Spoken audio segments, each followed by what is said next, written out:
Yes, guys, welcome back to another live stream. Welcome back to another video for you guys today. I mean, the first thing I want to say is you think a match day we'd be more excited, but as per usual, Chelsea's dramas continue to go on and on. We're going to be chatting about Antonio Rudiger. We're going to be chatting about Matt Law. We are the shed. Everything that's been going on in the last 10, 24 hours. We're also going to be talking about potential moves out of the club and potential players that might be unsettled as well. And yes, you lot are probably thinking in between all of that, how are we even going to start talking about the Chelsea Wolves game? We will save that until the end, but there is a lot to get through for right now. First off, I'm going to start with Alex. How you been, man? Yeah, not too bad, man. How are you? Excited, but also intrigued with all the stories that have been coming out and all the questions about the legitimacy of them. But yeah, I'm all right. I'm all right. Scott, what about you? How you been, bro? Excited, to be fair. As I said, after the stream yesterday, everything I'm reading that I keep reading more about Tuchel, everything I'm reading just makes me more and more excited about the guy and about seeing him manage. Exactly, man. Also, welcome to Cat Free Lewis G for the first time. Con, what are you saying, man? You good? How you doing, mate? You alright? Yeah, bro. We're all good. We're all good. As per usual, Chelsea are arguing with themselves, which obviously we're not Speaking of surprised which, by. Go on. on a side note, fuck we are the shed. Okay, so Second we're that. out there with that. Put that out there. Right, with that in mind, guys, 165 of you man already locked in with us. Big up all you man. Smash the like and subscribe button if you guys haven't done so already. We will be going through the Chelsea Wolves game, but that is more towards the end of the video. As for now, there is a lot that we need to talk about. First thing we need to discuss is the rumours that were coming out hours after Frank Lampard's sacking, talking about the 5 rats. We originally had the 3 rats in Jose's time with Cesc Fabregas, Diego Costa, and Eden Hazard. Now, apparently, the rats are Rudiger, Kepa, Jorginho, Kovacic, and Marcos Alonso.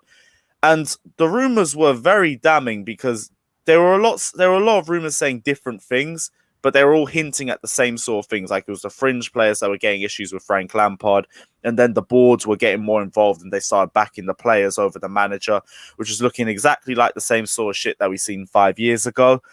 But now, over the last 12 hours, Tammy Abraham's come out and he's been the first to come out and say that the rumors are false, and he's been backed up by Cesar Azpilicueta as well. And since then, there's been a massive load of backtracking. I'm trying to find where I had the tweet ready, but I think I've just absolutely bottled it. Here it is. There it is. Yeah, first Tammy Abraham came out 10:47 p.m. set to come out and completely cancel the rumors about Tony Rudiger, saying that's complete nonsense, and he was backed up by Azpilicueta at the same time posting this in support of Antonio Rudiger as well. With that in mind, we are just going to go through and just get original thoughts straight out of this. Alex, I do want to start with you because you had a lot to say about this as well. What do you think about the new rumors that have circulated over the last 12 hours? And do you think the rumors that we've been hearing were BS? Do you believe the players right now, or you still believe in the journalists? What are your thoughts? Yeah, my thoughts are I honestly don't know. I mean, I commented on the stream you did yesterday, and I said, a lot of people are quick to go all guns blazing, Rudiger with their criticism, but the fact of the matter is, you can't just read what a journalist has written and take that as given, because if you recall the Cesc Fabregas situation in 2015 when Mourinho got the push, he was one of the 3 rats along with Costa and Hazard. I think it was then Pat Nevin also had to issue an apology to Cesc Fabregas for assuming that he was the man behind all this toxicity in the training ground and whatnot. And so it looks like he wasn't involved at all. So, I just think it's very easy to read what someone's written, take that as given. And, Antonio Rudiger divides a lot of opinion as a player. And I think a lot of people were using that to sort of further their agenda against him. So, I don't rate him as a player. So, let's slate him, because what I've heard is that, he's been bullying certain players and causing commotion within the dressing room and at Cobham. So yeah, if any, I'm not. It could be true. I don't know. I'm not there. Maybe it's not. But then what I would say is, from players like Tammy and Azpi putting out messages towards Frank, and then sort of saying, yeah, sort of sticking up for Rudiger, it sort of contradicts what they put. So you can look at it two ways. You can look at it as either they're trying to back him to draw a line under the whole Lampard situation, stop any sort of disagreements going on in the dressing room, or you can look at it the other way, which is he wasn't involved at all, and they're sticking up for a teammate because his name has wrongly been dragged through the mud. Yeah, this is the thing though. There's plenty of different ways to look at it. From one way, I'm looking at and seeing, okay, look, the players are all standing up for each other. That's a good team spirit and everything like that. On the other side, I'm also sitting there and I'm thinking, right, so you had a late training session, 6 p.m., and now I'm seeing two messages that both come out at exactly the same time from two different players trying to quash these rumors. And I'm all for it because it is trying to put more focus towards the football and instead of just on outside the pitch issues. But also, it does look like they might have been already told previously to try and do it just to quash the rumors as well. And I can understand that because, like, for example, if fans were still in grounds right now, the amount of stick that Antonio Rudiger would be getting in those stands would be ridiculous. And the amount of abuse he was getting as well. For a lot of it, I don't condone it. You can sit there and, especially back 24 hours ago when it was looking like he was the main culprit, you can sit there and be angry about him. Racial abuse, all sorts of other slander like that can't run and everything like that. So I also feel like that's another reason why the club would have come out and said and tried to get him to cancel out these rumors as well. But that's also me trying to play devil's advocate. Scott, what are your thoughts? I agree, and I think I mentioned this yesterday when we were seeing some stuff online in terms of the hate Rudiger was getting, and not just him, but he was the sort of the main focus of it. That we didn't know the full story. We didn't know, because you saw so many conflicting reports. We didn't fully know whether, the likes of Christian Falk were telling the truth and nothing was going on, or whether the likes of Matt Law were telling the truth and something was going on. And I think I agree with what you said in terms of it looks a little bit suspicious in terms of the timing of it. But for me, I look at it and go, these players, especially the two players that came out, have absolutely nothing to gain by tweeting what they tweeted. They as players, they look at the new guy coming in. If they do any bit of research, as we touched on yesterday, they can see what type of guy he is. He ain't going to accept the type of crap that allegedly Rudiger and the others did. And yeah, so that they would have no reason to tweet what they tweeted unless it wasn't true, unless that there was a lack of validity to the stories we're hearing. So that's where I think and I go, yeah, there might have been a small level of truth in terms of there probably was some unrest, but nowhere near to the level that we were hearing. Yeah, that's the thing I'm more leaning towards now. I don't believe it was anything near the amount that they were saying, like Antonio Rudiger bullying team members. I do think it's a giant exaggeration, but that's also the same thing we're used to with the media, and that's why it's like, take it with a pinch of salt, but same way it doesn't mean that they were completely lying about it. I think these three journalists specifically, like before a few days ago, they were some of the most respected journalists when it came to Chelsea news. Like if they're coming out with rumors or anything, it's like that half of them are believing them. Matt Law, I think, was the first one to even report on Frank Lampard being sacked. So I think with that in mind, it's not to say that they're all lying, but I think it's more like they've said something and it's just gone and they've just put a massive agenda on it to make it sound way worse than it really is. But I do think something has originally happened as well. Con, chat to me, man. What are your thoughts? No, I agree with you. I think it stinks of fabrication, to be honest. I think something happened, but is it to the level that got reported? I don't think so, to be honest. And plus, if the players are tweeted out they're supporting Rudiger, then that kind of ends it anyway. Now the team's together again, and the fact Tuchel was there for like 2 minutes and the situation was sorted is credit to him. This guy's managed the likes of Mbappe and Neymar. Do you think he's going to let Antonio Rudiger boss him around? No way. So it just goes to show what Tuchel brings to Chelsea, to be honest. A guy who's experienced with players. So I think that's what Frank missed. Like, don't get me wrong, he's played in football his whole life at the top level. and he knows about football at the top level. But dealing with different personalities, he's never had to really do that. Because at Derby, you got Championship players with Championship egos. At Chelsea, you got Premier League players with Premiership egos. So I don't know. I just think it stinks of fabrication. I believe something did happen, but was it to the extent of what is reported? Hell no. It never is. And when do you ever see these stories come out about United and Liverpool? You don't. So that's my opinion on it, Lewis. Yeah, you don't really hear the stories come out as well, but that's just like different sources between both clubs. I do think, and I do want to shout on it as well. And the one thing that makes it seem a bit more fishy is the massive backtracking I've seen ever since Tammy Abraham and Azpilicueta came out.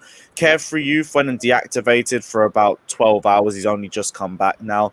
Matt Law's recent article, if I can get that one as well, has gone straight from what was slandering Rudiger about 12 hours ago to talking about how harnessing Rudiger's strengths may be a wise first move for Thomas Tuchel. And this one is really surprising, seeing as the same news we're hearing coming out of him 12 to 24 hours ago. But this is also not me trying to throw any stick his way. It's just something I don't really understand. Him also saying Lampard played Rudiger recently because he's a fighter, trust his determination to win would outweigh any resentment. It kind of goes against what we were hearing in recent weeks as well. So with that in mind, Vitmus, chat to me, man. What are your thoughts on all the news that has come out over the last 24 hours? Well, trust me, I was trying to keep up with it, but it was too much. It could be like, I agree what you guys said. I think something has really happened, but not to the extent where it would be like everyone pointing fingers on Rudiger. As I don't think it's Rudiger alone who everyone was calling snake, but he seems to got most of the finger pointing. But I saw a tweet also from Jogba. I don't know if you guys saw Didier's tweet. He also tweeted like something did happen. You get me? And then afterwards we see Tammy and Aspi come out to like quell the rumors. But like for months now, maybe the last month or a few weeks back, I've been saying there's something doesn't seem right in the club. I don't know if you guys remember when I said that to you. Like there something looks wrong.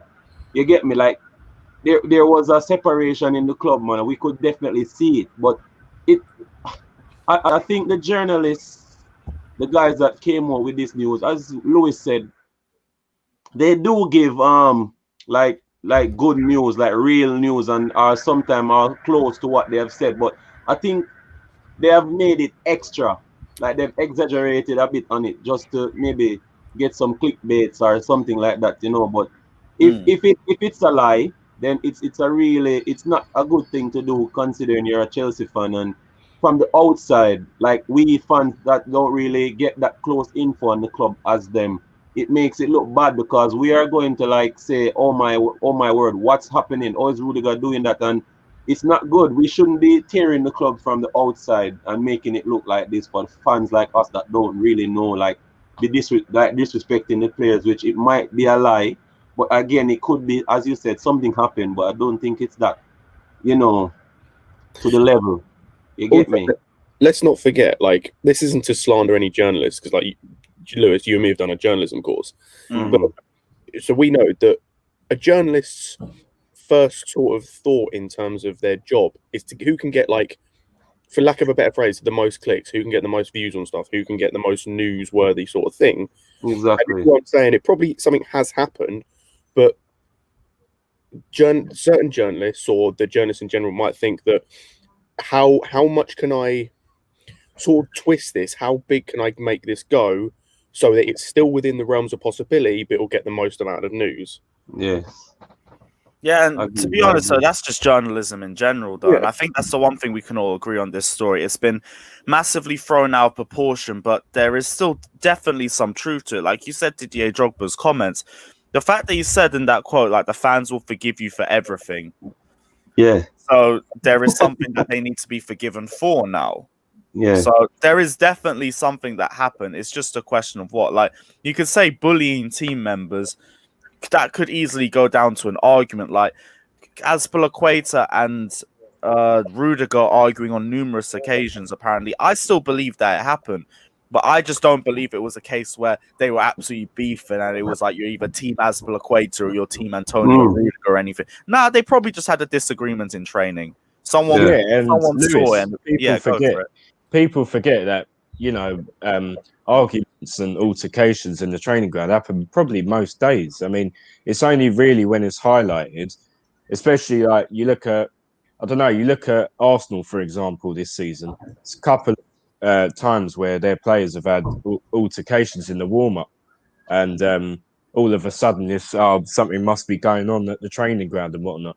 Stuff goes on at the training ground every day. It's just highlighted more when your team's on a bad run of form and, you know, you're not doing as well. And, you know, Chelsea as a club have been dragged through the mud, you know, probably for the last couple of months. You know, it doesn't help when you've got you're getting bad results, but also due to whether they thought, you know, Frank was going to be manager long term. And yeah, it happens every day. I mean, I do want to shout out Jess as well because he's thrown a little train of thought into this as well. He says, it seems there was a cancer in the club and Roman removed it. Real talk, the board, Marina and the players were unhappy and that all points to one person. With that in mind, I mean, Scott, I will come to you on this one. Would you say the beef has been caused based on Frank Lampard? Not going to say initially because of Frank Lampard, but because of some of the decisions that he might have made as well. Because like we were saying, and we said this a few days ago, this does all feed into the same belief that the board decided to back the unhappy players over the manager, and the lineups also show that as a result. But it's not to say the players have forced their way into the lineup. Do you think it might have been the board that did that instead? I don't know, to be honest, because I think Frank probably was part of the problem, so to speak, at the club. But I don't think it was necessarily as we've spoken the whole time before he was sacked. It was either way. It was like one way. Sorry, I think it's both. I think some of it comes down to if the reported news of like him having a lack of communication with certain players and with those that weren't in the team as much.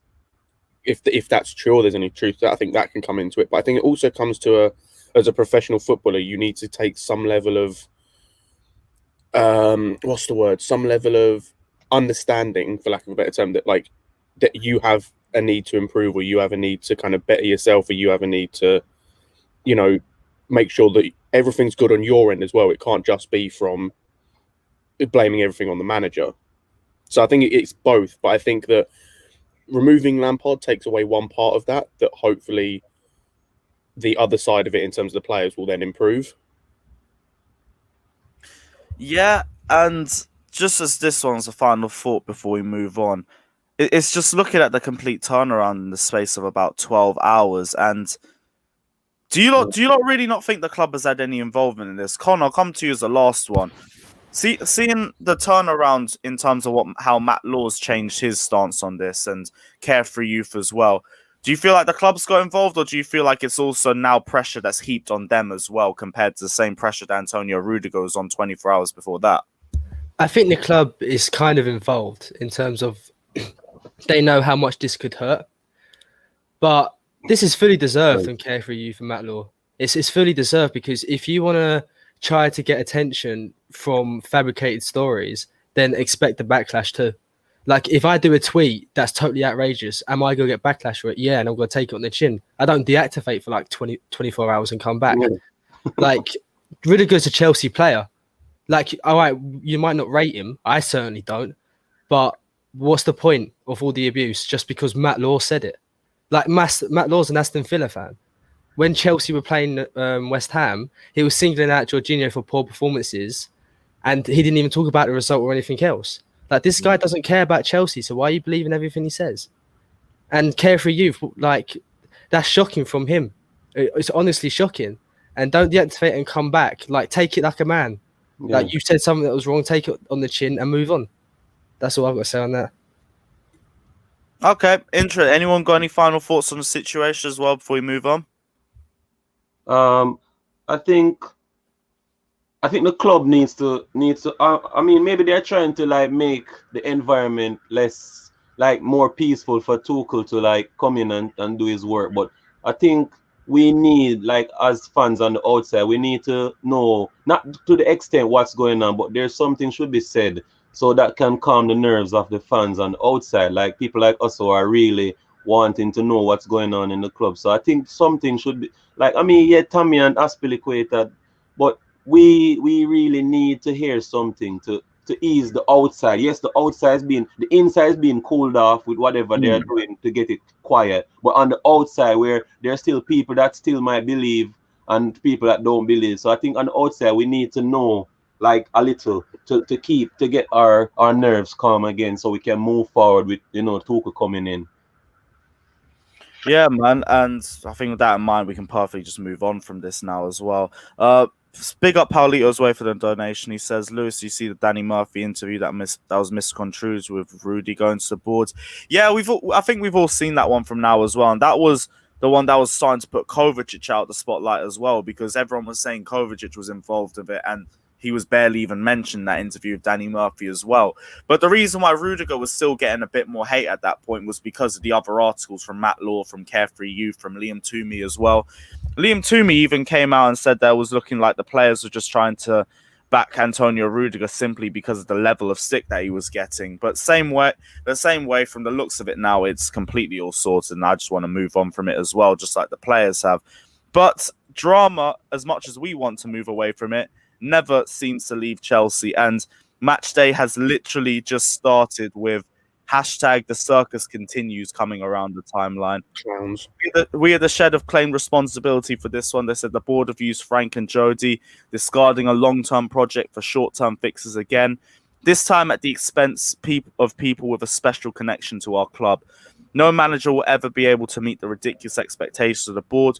We 100% back Thomas Tuchel, but the circus continues. Now, Alex, I'm going to start with you on this one.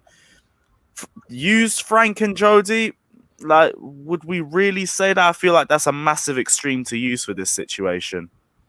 Look, I have no personal agenda against We Are The Shed. You know, I respect what they're doing, everything, for sure. But I'm sorry, I don't agree with this at all. I mean, you know, it's a bit ironic, I think, because without this so-called circus, we wouldn't have won half the stuff we have. Furthermore, Lampard himself wouldn't have won all the major honours he has at Chelsea either. I mean, yeah, I know people are going to say, yeah, but he signed in 2001. Didn't win his first trophy till 04-05, which was the league. Or no, he won the League Cup as well that season, but still. But yeah, I just think this whole Lampard fixation has to stop. Yes, I understand people wanted him.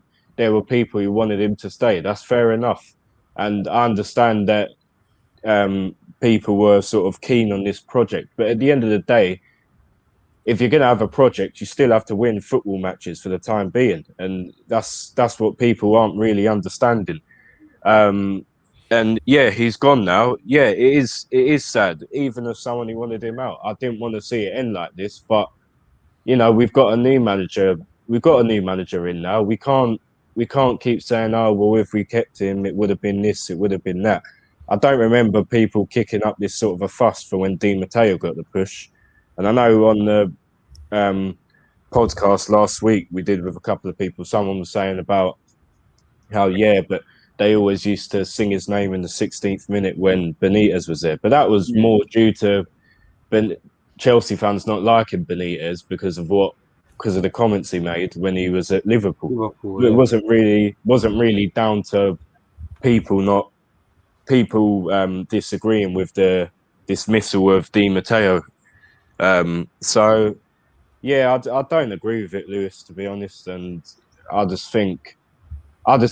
mean, they say they're 100% back Tuchel, but I don't really think you can 100% back him whilst having this sort of fixation on Lampard, because by having this fixation on Lampard, it's sort of taking the attention of Tuchel, and it's like, I just wonder if half of these people who wanted Lampard will give Tuchel as much leeway, and I don't think they will, in all honesty. I mean, no, but that's going to be the same problem as well. We're just going to keep going round and round with circles. Yeah, but this is what... Look, I understand people who say, you know, they're sick of this merry-go-round with different managers, and I understand that.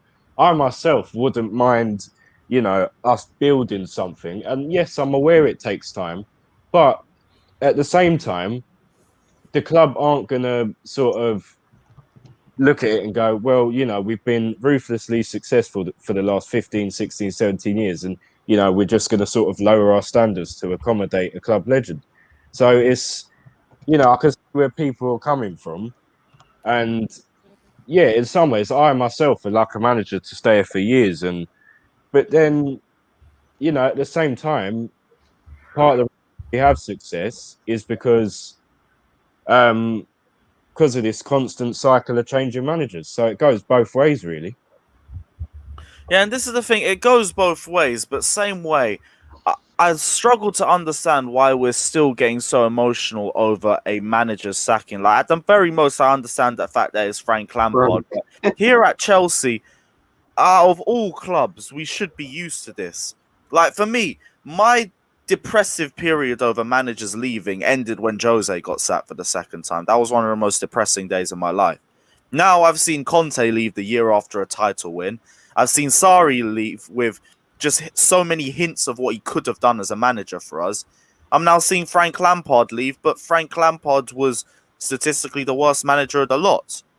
I love him as a legend, but as a manager, it was clear and obvious that he wasn't going to be the one to take us forward. Scott, I'm going to come to you as well. Do you understand the emotion that's going on, or do you think that this is just painting a negative message? Because this is what I think, in my opinion. All due respect to the shed and to We Are the Shed and everything, but no, I can't back this. I understand the level of emotion to a certain extent. Like, I understand being sad that Lampard's gone, but this, like you said, this fixation on turning it towards either Tuchel or the board is laughable. It's like, it's just so, I haven't got the words for it. It's just embarrassing. Are they seriously telling me that they want this board gone after everything that's happened under this board? Would they prefer the board like Daniel Levy and the lads at Tottenham, or would they prefer the Stan Kroenkes of the world? Is that what they prefer in life, where we do absolutely nothing, spend absolutely no money, maybe win a cup every few years and do absolutely nothing else apart from maybe finish fourth every other year? Like, I understand that this hiring and firing managers isn't sustainable, and I agree with Alex. I want a project to happen, but I want it to be the right project with the right person in charge.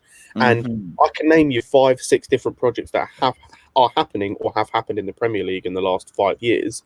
But the difference between that and Lampard is every year there's progression, either in the position in the table or in the style of play, in terms of players starting to click with the style of play, players starting, you see improvement in players. I'm seeing no improvement from this season before with Lampard. We've touched on it so many times. Like, we went over it so many times. There was no progression. It was the same.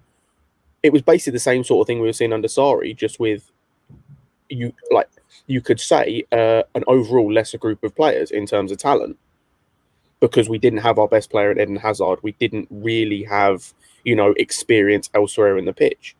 And it's just laughable for me. It's just completely laughable. Yeah, and this is the weirdest thing as well. Everyone, I don't get why we're also getting pissy about getting rid of a manager in mid-season. Like, fact is, if we did this stuff for every manager, would we have even won the Champions League if we kept ABB in 2012? That wouldn't have happened. Where would he finish in 15-16 if we kept Jose Mourinho? Would we have made the Champions League final in 2008 after sacking Jose the first time?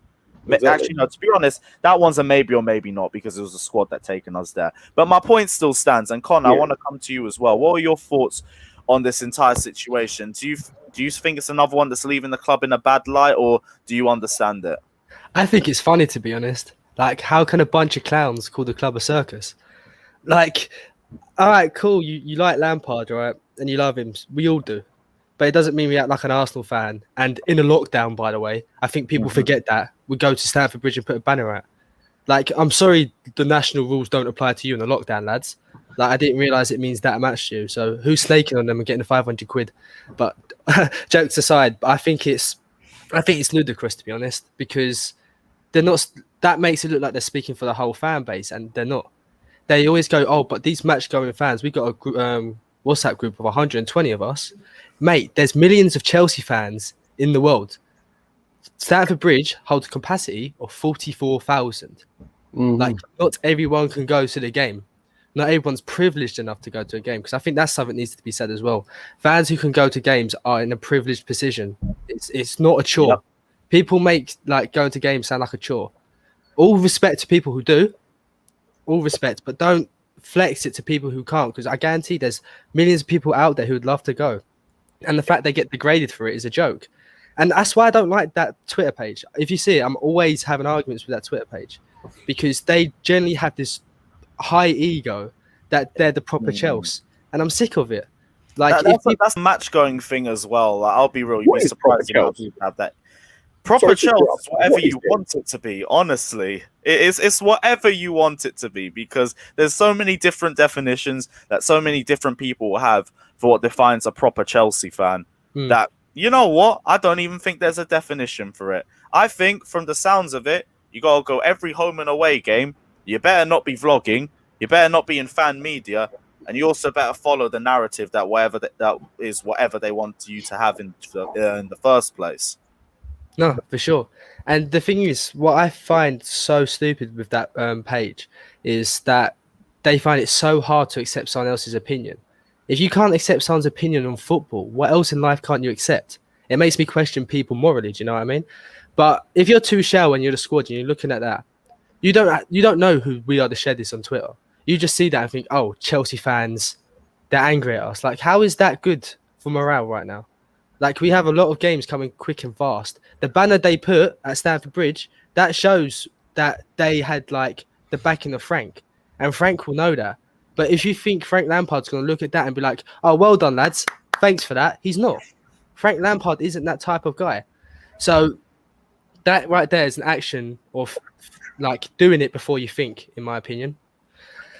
But yeah, go on. I could go on all day with this, but I think it's best that I shut up now. No, I was just going to say, because it is very interesting that we said discarding a long-term project for short-term fixes again. But, like, I'm sure we're all happy to discard Sarri's long-term project as well. So it's like, and here's the thing as well. Someone said it perfectly on one of my streams, and they were like, has the project really changed, or is it just the managers that have changed? Because our entire plan was to change from pragmatic defensive football to attacking football. And I still think we're doing that. Like, we've gone from Antonio Conte to Maurizio Sarri, who was a possession-based manager who was trying to build a more attacking side of the team. But obviously, with us transitioning, you're only going to see phases of it. Frank Lampard, we also saw phases of that under him. But the issue with Frank Lampard was that he was just inexperienced, which is why he couldn't really deal with multiple personalities like we saw in his second season at the club. Now, we're on to Thomas Tuchel. But the project stayed the same. It's still attacking football, and it's still us transitioning from defensive football to attacking football. It's just now we actually need to build a squad ready to ready to contend for the title. But that project still hasn't really changed. So I don't know why we're saying we're throwing away our long-term project. Like, that's not even been the case. Yeah. It's because they don't see it that way, or people won't see it that way. They won't see the kind of macro project, the overall project, as being going from playing this style of football to that style of football. They'll more see a certain manager's style of football without actually looking at, like, what is the basis of it, so to speak. Yeah, I'm also looking at chat. Jamie, bro, I love you, but let me not talk about Frank Lampard's substitutions. The guy's left. I really do want to be respected right now, because if I start talking about Frank Lampard's tactics, we're going to be here for way longer as well. Vitmus, though, we haven't heard from you. What are your thoughts, man? Bro, at the end of the day, people need to understand and separate feelings from what we actually want to see at the club, bro.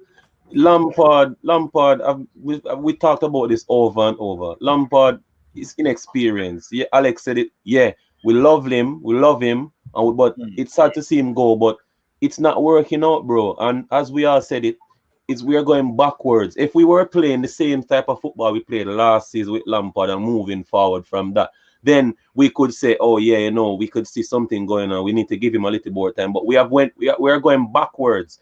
We are not playing the type of football we played last season. We've got better players this season, and we have not improved. We have like, what you call, what do you guys say? Regressed. Regressed. You get me? So getting rid of Lampard. Lampard is a professional football player and also has showed as a professional manager in somewhat, because he said that he understand the club and what they wanted from him, and he knows what Chelsea are about. So he's not angry. You know, some manager come out after they get sacked from Chelsea and like, oh, Chelsea this like Conte and things like that. Lampard know what it is to be a manager at Chelsea. Ancelotti came out and said the same thing that Frank will understand. It's a thing. Pep said it. If you're not winning Frank any will game, definitely understand. Let me get this quote up as well. Continue. I just want to add this to you. Go for it. oh yeah, so they all understand. So Frank knows, bro. Frank said it. He said it after the sack that he understands what the club wanted from him, and he's not giving that. So when they sack him, he's not angry.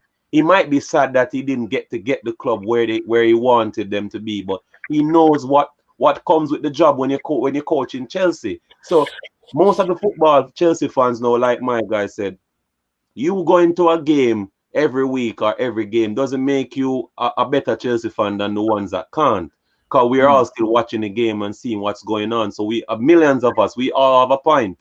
You get me? But for me, it's the best move for the club, and all of us want a long-term manager. It's just that Frank Lampard is not the person to take us there. If we had kept Frank Lampard, bro, to say the next 3 years, he's learning at the job, bro. I think Kai said it there a few times. You can't have a doctor, a trainee doctor doing a life and death surgery on someone who life depends on what you do. You need someone who actually knows the job. So if we keep Lampard, bro, we'll be out of the top 4 for the next 2-3 seasons. And if the Chelsea fans out there are okay with that, then I don't know. They won't be. They're only shielding him because it's Frank Lampard. We should not be shielding him. His football legend status as a player is gone right now in terms of where coaching is concerned. We cannot look at it that way. So we need to get out our feelings and look at it like, oh, we have looked at any other manager that was not providing the results. You get me? I agree, and I just want to say I don't get why our fan base seems to be the only one doing this. I'd love to go and ask, like we've mentioned before, Lewis, you mentioned before, United fans, they're top of the table, and there's still a bunch of them want Ollie out because they can see he's not the guy. There's a bunch of people at Arsenal that want Arteta out because they can see that he might be the guy, but it's a similar situation to Lampard where it's a few years' time. We're not really seeing much progression from what they had. I'd love to go and ask Juve fans, if they don't make top 4 this season or top 3, whatever it is for Champions League football in Italy, are they going to say keep Andrea Pirlo for another 2 years, whatever it is? I'd love to go and ask Real Madrid fans how they feel about Zidane at the minute. Same with Barcelona fans and Koeman. All these guys are legends of the clubs they've been at, but it's not going well. But I'm sure they wouldn't turn around and go, yeah, give them another 3 years. It's going brilliantly at the minute. Yeah. It just seems to be our fans that are doing that, and I don't really understand it. Yeah, this is the thing as well, and I'm confused about, because we mocked Arsenal fans for hanging on to Arsene Wenger for years based on what he's done. And the thing is, at the very least, Wenger was a manager, and all that he achieved was done as a manager. So I could see you hanging on to that at the very least. Frank Lampard, like, I understand, one of the greatest legends of this club's history. I will never sit here and slander Frank Lampard. But as a manager, please, you got to separate the manager from the player. The manager is massively inexperienced, and that's all he proved in the second season. And we're at Chelsea. We're at one of the most cutthroat jobs in history. Like, Frank Lampard came into this job. He knew how hard it was going to be. He knew how high the expectations were going to be. And he knew he had to constantly keep hitting his targets in order to stay at the Chelsea job. That's just how it's like being at Chelsea, especially if you don't have experience. Because if you don't have experience, you don't have anything to go off. Like we said with Maurizio Sarri, I can go off an iffy first season because he's always had an iffy first season. And it's usually the second season where he kicks on. Because of his experience at other clubs, I can go off of that. Frank Lampard's only had one season's experience at another club. We go into this season, we have no clue what Frank Lampard's going to do because he's never had that experience at a second year at a club, let alone at Chelsea Football Club. So no wonder, like, there was a big chance it weren't going to work. There was a chance it would work. It just didn't. Yeah. Can I just add something quick, guys? People are saying we should not compare Jurgen Klopp with Frank Lampard. We can, bro. Jurgen Klopp is an experienced manager where Liverpool could see that where he was taking the club stage by stage. You get me? We can't compare him. Frank Lampard, we were like this, and now we're going backwards. So we have to compare. We're not comparing. We're just comparing what the experience. Klopp is experienced. Lampard isn't. So if we want to see Lampard succeed at Chelsea, he has to stay at the club for like 4 or 5 seasons. You get me? Which club we Liverpool fans and also us that were watching football, we could see what Liverpool were going to do if they kept Klopp, which they did. And it has happened. You get me? So Klopp needed 3.5 seasons with experience. So how much y'all think Lampard would take? Yeah, and also I just want to add to that as well.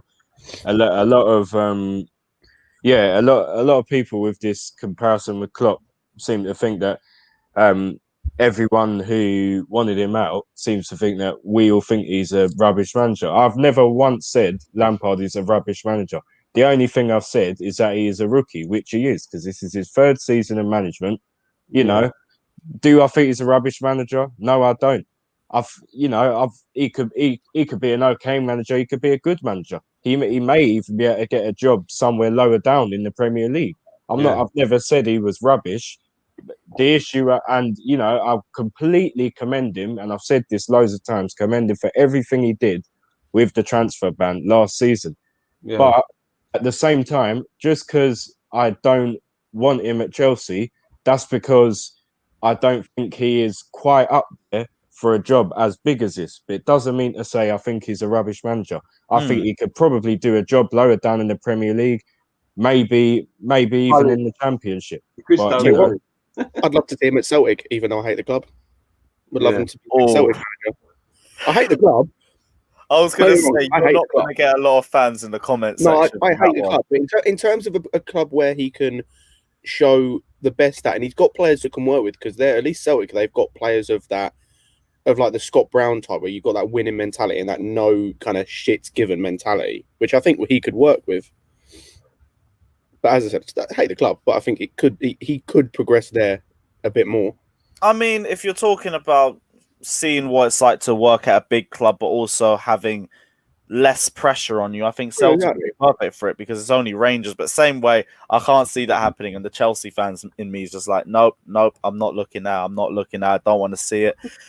Before we move on to the next quote, I do want to just quickly check what Matt Laws said, because everyone's saying Matt Laws tweeting. Yeah, Lampard wasn't the only Chelsea manager to find Rudiger a challenge at times, and his style doesn't always go down with teammates, but Tuchel needs the club's alpha male engaged and on side. This is a weird one, I'm not sure where he's trying to go with this one now, because he's gone and dropped a whole article on Rudiger straight after the news has been cancelled out. And now we're doing this one, which is just seems a bit vague, to be honest. It's not really pointing at anything. It seems really backhanded. Like, you're talking about, like, you're kind of finishing the point saying that he, like, almost kind of not hoping, but like seeing if like the manager can get him on side. But like the rest of the tweet is just talking about like how like abrasive he is, or like that's what it kind of alludes to, is how abrasive as a person, that he's not the easiest person to get on with. And it's like it's really backhanded. Say that again, Vit. Oh no, sorry, I forgot. I was talking to my little son.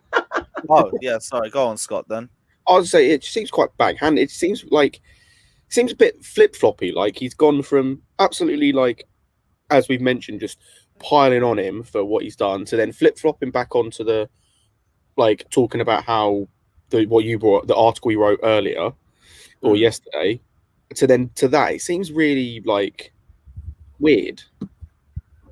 Yeah, I can't lie. It's getting really hard to try and figure out where Matt Law's like real agenda is lying through this as well. And with this as well, I was going to move on to my next bit of news, but I wasn't really sure about the legitimacy of this anyway. And now, especially with the way some of these articles are coming out, it's looking less and less likely. But apparently, there's concern at Stamford Bridge that N'Golo Kante is becoming unsettled by the amount of change during almost 5 years at Stamford Bridge.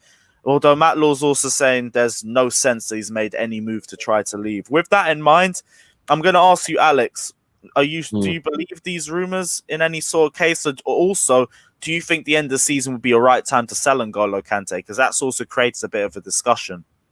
Look, to be honest, Lewis, right? We've had these rumors going on about is he going to leave for a while now? You know, at least a season, I'd say. But what I will say, yeah, he may well be happy with change or whatever.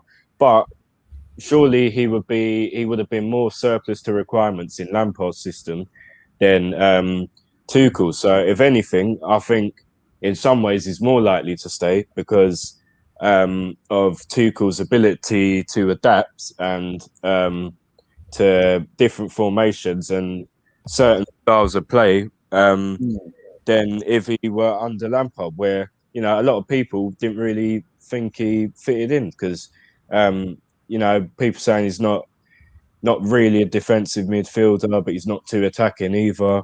So I think Tuchel could potentially find the right balance. But having said that, if he doesn't fit in to if he doesn't fit into Tuchel's system, then you know I love Kante, but you know maybe it would be time to sell him because I think he's got till 2023 on his contract. So yeah, you would probably get a decent price on him. But I think it's unfair for. I mean, even some people in the comments are saying he's washed up. I disagree with that.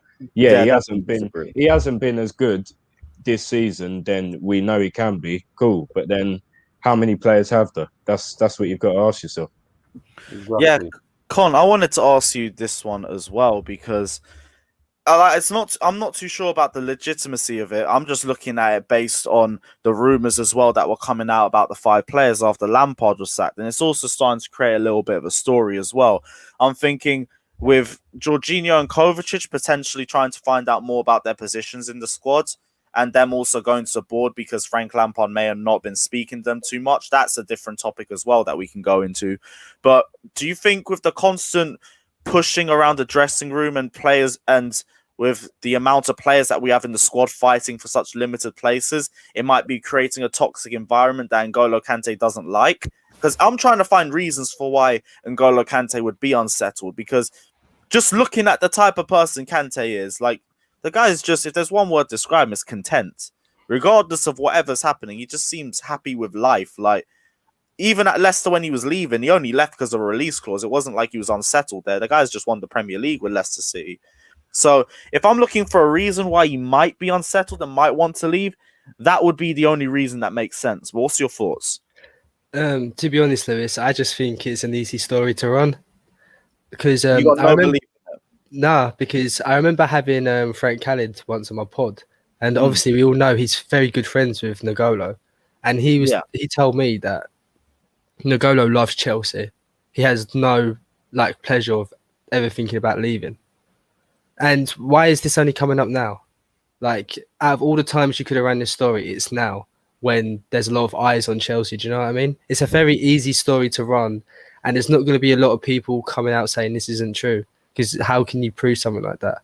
I don't think Kante is going anywhere, to be honest, because for one, who's got the money right now to pay for a player like N'Golo? And two, he's valued massively by Chelsea, and Tuchel's going to want him. He needs some experience with this young squad, and N'Golo's a World Cup winner.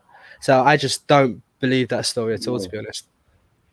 Well, you know what? It was really hard to really get some belief in it anyway. The only way it makes sense is if you try and put 2 stories together and say this one might have influenced the other, which is why it only makes sense if you link it to the story with the other 5 players who might have been going against Frank Lampard, because they might have been wanting an extra midfield spot, and obviously there's only 3 midfield spots and 6 centre midfielders. So that's the only way I could see any sense out of it. Vitmus, chat to me, man, because I want to hear your thoughts on this, and I also want to hear your thoughts on, do you think the summer would be the right time to sell N'Golo Kante? Because a lot of people are saying now, okay, N'Golo Kante suffered a lot through injuries. They're saying he's regressed, which I don't agree personally. And they're also saying at this age in his time now, it's the best time to get rid of him if we wanted to get a decent offer. Now, me personally, we've had this back and forth about N'Golo Kante in the lone DM position for ages, but I've also said as well, I think it's something that N'Golo Kante can adapt to in time. And I see him as playing that Makelele role that everyone's been screaming about once he gets older and once he really does start to lose his legs. So do you think it's the right time to sell N'Golo Kante? Do you think there's still plenty more we can get out of N'Golo Kante? What's your thoughts? Bro, right now there's no time to sell N'Golo Kante. We be crazy to sell N'Golo Kante. Alex said it. The whole team has been up and down. Maybe Mount has been more consistent than everyone else. So we can't judge Kante on a season where the most of the squad is like downhill. We can't judge him. Bro, Chelsea won the Champions League and with Lampard in at 33, Jogba 34. Some of these Peter Cech 30, 34. So for us to be saying Conte that just turned 30, we can't. I don't see it, bro. With N'Golo Kante, you've said it. Tuchel is gonna need him. We're gonna need N'Golo Kante with his team. I mean, yeah, the lone DM role, of course, he can adapt to it, but also if we are to attack more, we're gonna need a CDM to play with Conte because he's really. I mean, yeah, I've said this to you that yeah, you have been saying this. So he needs someone beside him that does that sitting deep work, and then he'll just be around in the midfield as going back to his old days, being everywhere. You get me? So I don't think we should sell N'Golo Kante, not one bit. It would if we sell Conte right now, it's like we'll be going backwards again because he can provide all that we need in that midfield for us to do more attacking. As we saw it with Sari. Most of the goals where we scored were like Conte winning the ball in higher situations and just playing it to Hazard, who only had one or two players to take on to make an assist. So I think we should definitely keep Conte. Makalele, when we went to our first Champions League final in 2008, Makalele was what 34. So I don't see Conte leaving the club. Yeah, and this isn't to say that I want to see it happen either. Obviously, whenever I say half these things, I'm just trying to play devil's advocate. But with me, I do fully agree with you on this. I think N'Golo Kante is one of very few genuine world-class players that we do have in our squad. It is just a case of playing to his strengths. So I do think we've done that for most of the season. Like I said, lone DM this season has been fine when we've been facing teams that haven't been pressing us. And with the run of games that we're having over the October to mid-December period, perfect time to use N'Golo Kante to his strengths. And we utilized him perfectly. I think the injury questions as well, it's a bit of an overrated topic at this point. I got it last season. But last season the last season was an impact of him constantly being overplayed in Sarri's season. And this season, and in Lampard's season, we constantly kept bringing him back from injury too quickly, which is something that Sarri did and Frank Lampard did as well. Hopefully, if we manage this guy a lot better, we can still get the better out of him for a few years. If anything, I'd give him another year or two extension because, like we said, as soon as he loses his legs, he can sit deep and just read the game a little bit better. If you do need another natural DM next to him. But that's about playing to players' strengths, and that's also been something that we haven't been doing in recent weeks. Final thoughts, and I do want to just go around everyone. It's match day today, if nobody actually noticed, and this is the first time in weeks where I'm actually excited for the match day because I don't know what to expect. I don't know who's going to start. I'm hearing three at the back, but it could easily change up. I'm hearing Alonso could be starting. I'm hearing Alonso might not be starting. I don't know what to expect, but the suspense is actually the part I'm enjoying the most. Alex, I'm going to start with you and we're going to go around the panel. Alex, chat to me about Chelsea v Wolves. What's your thoughts? Yeah, man.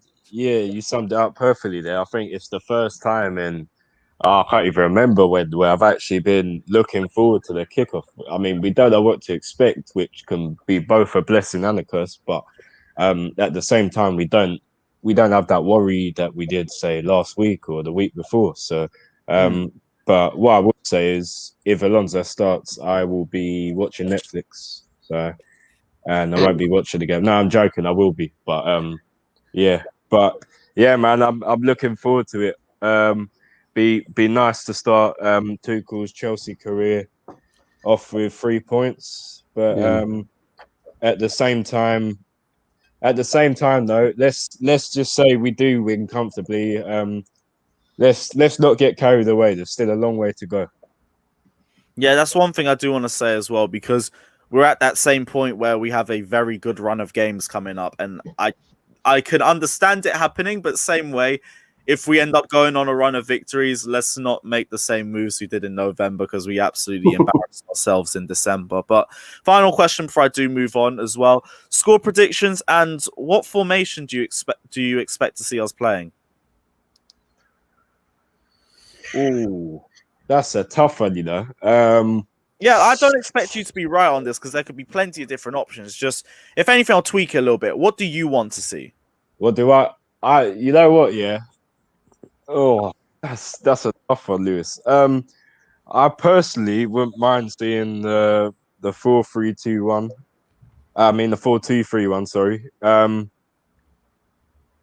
Yeah, I'll probably have to see the 4-2-3-1.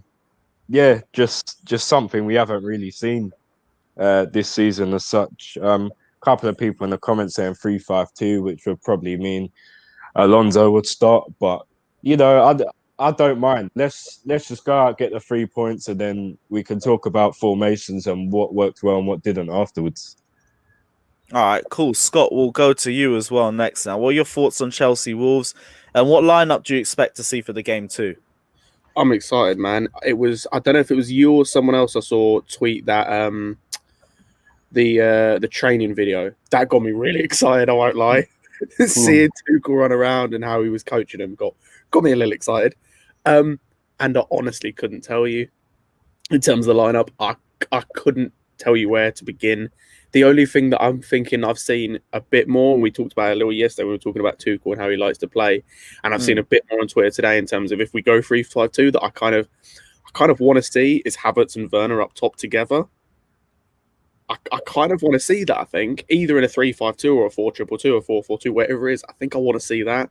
Apart from that, genuinely couldn't tell you. I couldn't give you a ballpark of what we're going to play and how we're going to play. Yeah, I mean, you've spoken on it perfectly. Kai Havertz in the centre forward position, that's been something I've been looking forward to seeing for a while. I do think, especially at this point, though, you are going to have someone a bit closer to him. I think his strength is a very underrated part of his game, but same way with him adapting to the intensity of the Premier League, I do think that also needs to go up another level as well. But Con, we're going to move to you next. What are your thoughts of Chelsea Wolves and what lineup do you want to see? Just like everyone else, I'm excited. I don't know why, but for the last month, I can't be asked watching Chelsea. It just puts me in a bad mood. Every time I watch a Chelsea game, I'm just in an awful mood. But now I'm a bit excited. Knowing Tuchel, I would say Kovacic will probably start because he does like his press-resistant midfielders. Antonio Rudiger's got a good shout at starting because he wanted him at PSG. Werner starting up top because he likes that quick striker. We saw at Dortmund how he used Aubameyang. He's probably going to use Werner the same way. So a lot of people saying Alonso because I believe he'll start 3 at the back. What fairing, I don't know, but Alonso doesn't strike me as someone who's good at counter pressing. I think that more fits to Chilwell. So I think he will go with Chilwell over Alonso, knowing Tuchel. But maybe he might just be express yourself, show me what you can do today. Because there's no way he can implement his sort of style of play in an hour. Come on, he's not a miracle worker. So I think today's just an audition. And yeah, I feel... Go on. Yeah, no, carry on, Lewis. No, I was just going to say, I feel like we're not going to see anything near what Tuchel wants as a final product. I think we're going to see a very simplistic style of play, I think. But same way, I think what you're saying, if you're going to throw players out there to say, let me see what you're made of, I'd want it to be players I think would be regularly starting. Fact is, you could say Alonso was our best left wing back last season. This season, you can't because now Ben Chilwell's in the squad. And Ben Chilwell is by far levels above anything that he could give us defensively, offensively, even in the transition as well, which I think is Marcos Alonso's one of his biggest weaknesses. So I don't know. I'm really surprised if Marcos Alonso does start. I've been hearing rumors about it leading to the game. I've also heard secret scouts saying Alonso isn't starting, so I'm not too sure what to believe of it. But based off the training, because whatever the quotes were, there was one talking about passing the ball to Alonso in that little training video that Chelsea reported. So it looks like Alonso is going to be involved in some of the plans, but same way, it's like a 30-second video in an hour's worth of training. It's not a lot to go off of. But Vitmus, I'll come to you for the final thoughts. Who do you want to see playing, and what's your thoughts for Chelsea Wolves? All right.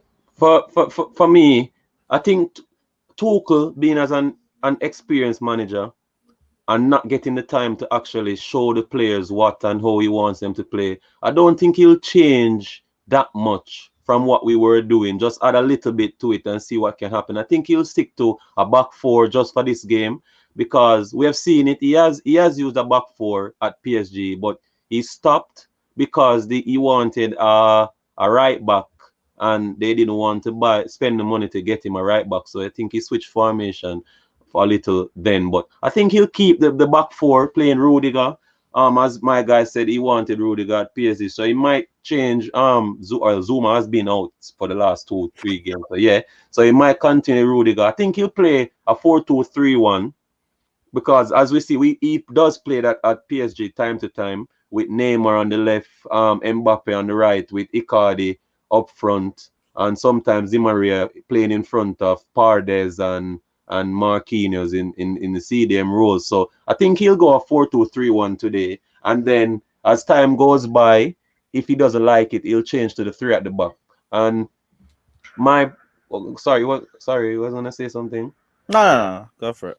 And with the game, as you guys said, I don't really care if we lose or draw today. We just want to see what Tuchel brings to the club. And I mean, it's the first time we might lose and we might not feel away because, Tuchel has not gotten the time to really bring across his philosophy. But it would be good, as Alex says, to start off this Tuchel regime with a win. So I'm optimistic about the game. I've been happy and joyful since. I'm not happy that Frank Lampard is really out the door, but I'm just happy that we have a experienced manager now. So I'm optimistic about this game. I think if the players really wanted Lampard out, we're going to see that today, and we might beat Wolves by 3-1. Or I think I'm going 3-1. 3-1. Lewis, can I just make a point quickly, mate? Yeah, go for it. I think one thing us fans should get really excited for is with Tuchel's teams, the defensive midfield really work hard so the attacking players can have some sort of free rolls. And I think that suits Kai Havertz to a T. So I think with time, under Lampard, we saw Kai, there's been jokes of him playing DM. But with Tuchel, I see him getting the freedom to really show us what he can do with less worry about what he has to do defensively. Kind of like how Eden was used for years at Chelsea, where he could just do what he wants most of the time and the people behind him will cover. And that for me is why I'm so excited for Tuchel, because he's a guy who really fits this squad. And I think over the last few months, we've forgotten how good this squad is and how good this squad can perform. So I'm just really excited about that. Yeah, I mean, that's one of the main things I'm looking forward to, because we were saying our form was so bad under Lampard that we were really starting to question the capabilities of some of our best players like Timo Werner, Kai Havertz, Mateo Kovacic, who else even as well? Kurt Zuma was having his off games. So I could go off on half of the attacking five and by itself. But this is exactly why we need flexibility and we need tactics that will suit the players that we have, which is why I'm excited, but I'm also not looking to jump too ahead of the gun right now. I know what we're going to see tonight isn't going to be near what the finished article is, but we're going to see freedom for a lot of players. And the two players I'm most excited for are the two Germans, Kai Havertz and Timo Werner. Because we've been saying for months, everyone can enjoy the slander on them right now, but it's because they're adapting to the Premier League and they're adapting to tactics that aren't suited to them. If we play in a way that gets the best out of the pair of them and they start to adapt to the intensity of the Premier League is finished. And I don't mean that in a case where we're just going to walk away with the title and everything like that, but the Chelsea that you lot were worried about turning up will turn up. So I am very excited. Guys, we'll go around again. Final thoughts. Alex, we'll start with you. Obviously with all the news and whatnot going around within the last 24 hours, I think people's minds actually been taken off the game today. I'm sure a lot of people probably forgot we were playing. But yeah, man, I hope to see us get 3 points today. Obviously I don't want to lose. Of course I'll care if we lose or draw, but having said that, I'm not gonna be, really angry or anything like that, as long as we don't get battered, that is. But yeah, man, it's sort of the start of a new era, I guess you could say. So I'm a bit excited, also a bit apprehensive because I'm not really sure what to expect. But yeah, man, I just hope we see a good game tonight. Hope we get 3 points and, just put all the stuff that's been going on in the last couple of days to one side for the time being. Yeah, exactly that as well. I echo a lot of it. Scott, go to us now. Final thoughts, man. I think touching on your point you said about Havertz and Werner, I think if it doesn't work under Tuchel, it's never going to work. With the way he likes to let players express themselves and give them that platform, if it doesn't work under him, it's never going to work. But I'm just excited, man. I'm kind of excited as well for the Atletico Madrid game now because I think in a few, I know obviously we'll talk more about that closer to the time, but it's a completely different dynamic now for that game. But I'm just excited now with Tuchel, with what I've read about him, with everything he like, the type of guy he seems to be. It's gonna be a complete switch, but one as I said, I'm excited about. All right, cool. Con, come to me, bro. What are you saying? Final thoughts. Final thoughts is I love Frank Lampard. One of my idols. Like, I'm from Dagenham. He grew up in Romford. He's like a local boy. Like, him and John Terry are just two guys I adore. But being a Chelsea fan, like you said earlier, you learn not to get too close to a manager because we know what can happen just like that. And if there's a perfect manager in Europe right now for this Chelsea team, we've got him, in my opinion. We've got someone who's adaptable, someone who can be slightly pragmatic. We've got someone who takes no nonsense, someone who's got Bundesliga experience. And people wanted Nagelsmann and Fairs, but Tuchel's won things. Look at every club he's been to. He's been the best manager at that club. And hopefully he can replicate at Chelsea. And I'm just excited, man. Hopefully fans give Tuchel a chance because I can see some point scoring like we've seen with Sarri, Conte, Lamps. Mm-hmm. But hopefully we can get a win tonight. The players can prove that they're good enough to be a struggling Wolves side, because if we don't win tonight, I think it's on the players, to be honest, because Wolves have been doing awful since they beat us. Typical Before Chelsea. That as well. Yeah, exactly. It's typical Chelsea fashion there. But I'm really excited, Lewis, and I'm more excited about how the season is going to go now compared to a week ago. Exactly that. Vitmus, final thoughts, man. Chat to me. Yo, I'm feeling high. Like, I'm high off Tuchel being at the club, man. Yo, I can't stop laughing, bro. Honestly, I'm happy. I'm really happy, bro. Words can't explain how I feel about like this. Like, not even the game, the score, just like to watch that new Chelsea. Like, we know what Tuchel can do, bro. Like, I wasn't big. I wasn't fond of him, but not because of the way his team plays. Just that the relationship he has with the board and sometimes things like that. But apart from that, the type of football he plays, I can't wait to see it, bro. Like, even someone said it in the chat. They have never seen me so happy, bro. I'm really happy, bro. Words can't explain, man. I can't wait for 6 o'clock to watch the game, man. I'm ready. I'm ready.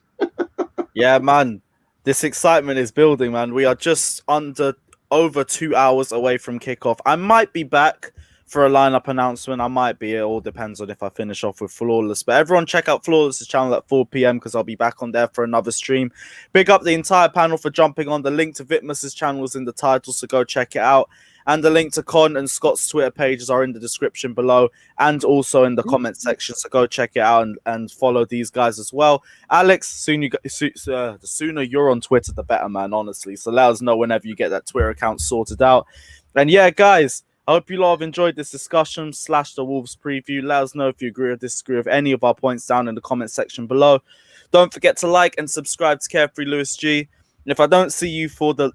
Oh, had to let that out. If I don't see you for the lineup announcement, I'll see you for the live review straight after the game. So, guys, check that out. And, yeah, let's go get that W. Up the Chelsea.